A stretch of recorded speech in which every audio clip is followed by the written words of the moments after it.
seminary, JTS, and I got and I studied there. And I went to Moriah and I taught for 22 years. First in Bnei Yeshurun in Teaneck, and then in Moriah, and that's the best time of my life, that I had teaching children, because I felt like God spared me to be around, to be able to do something worthwhile. Yeah. Okay? Yeah. Do you have any other questions?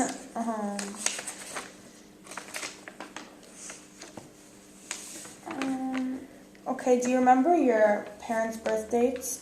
Yeah. Okay.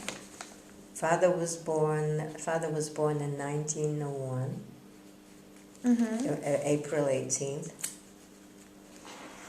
And mother was born in 1906, September 12th. And my sister, may she rest in peace, was 3 years older. She was born January 30th. She would have had her 83rd birthday. She died of cancer last year, which is sad. Do you remember what year she was born? 1930. Okay.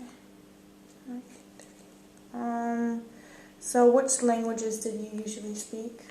At home, we spoke Polish. Parents spoke Yiddish when they didn't want us to hear.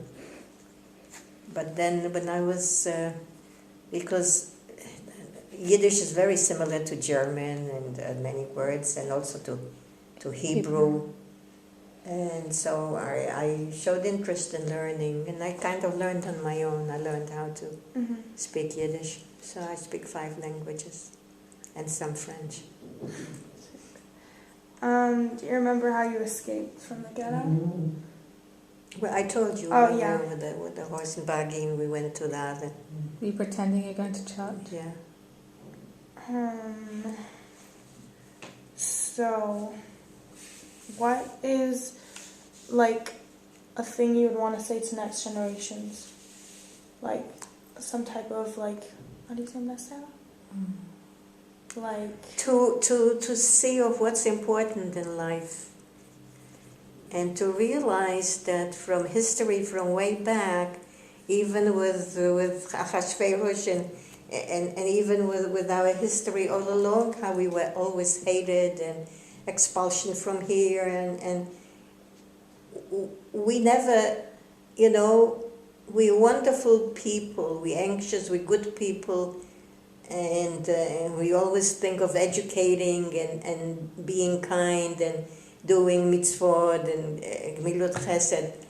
Why do we have so many enemies in the world? And I mean, you need to trust, because you cannot live hating. What I went through, I should really hate everybody. Plus, I lived in Munich in Germany for 5 years, and I had German girlfriends there. I mean, not girlfriends, but you somehow have to live on earth and think positively, but a lot of people after the war stopped believing in God, because they said, look, 6 million, and now I was married, I had children, now I'm alive and they are dead, and so what do I believe in God for? What do I need God for?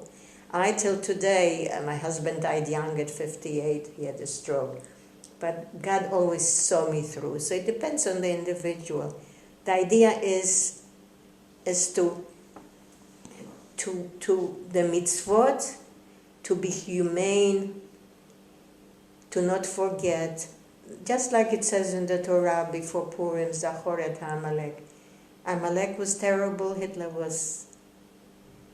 And look, Iran is not much better, and we have Sunnim till today all over the place. And to think that you live in Israel and you almost can touch Syria, you don't know what the jerk is all about, he's killing his own people.